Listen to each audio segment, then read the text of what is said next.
I went to an all-girls high school in Washington, D.C. It was an independent school, and my parents had decided to place me there because they thought a public school might encourage some of my rebellious nature, so they wanted me in a place that had some pretty significant structures and guidelines. And it was a great place. I mean, I loved it.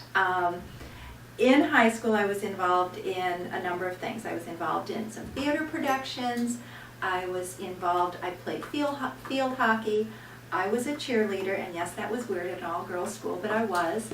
And then my big deal was debate and extemporaneous speaking.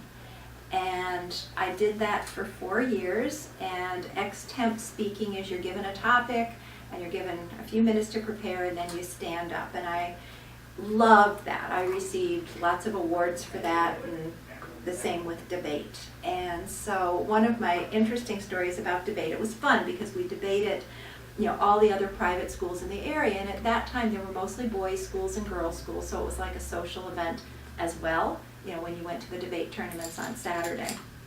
And then in addition there were the other speech things, the extemp programs. So one of my great stories was my debate team really did a great job, and we went to New York for finals.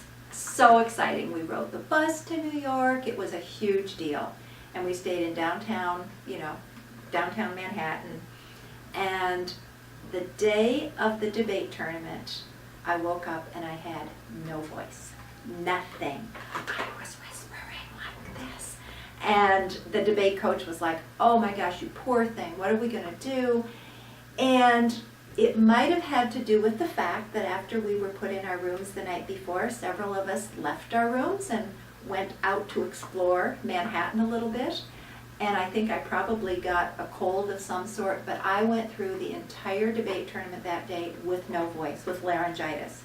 Clearly we didn't win. Clearly we didn't do very well. And I always wonder, what if I had stayed in my room? What if I had a voice? Would we have done any better? I'll never know that story.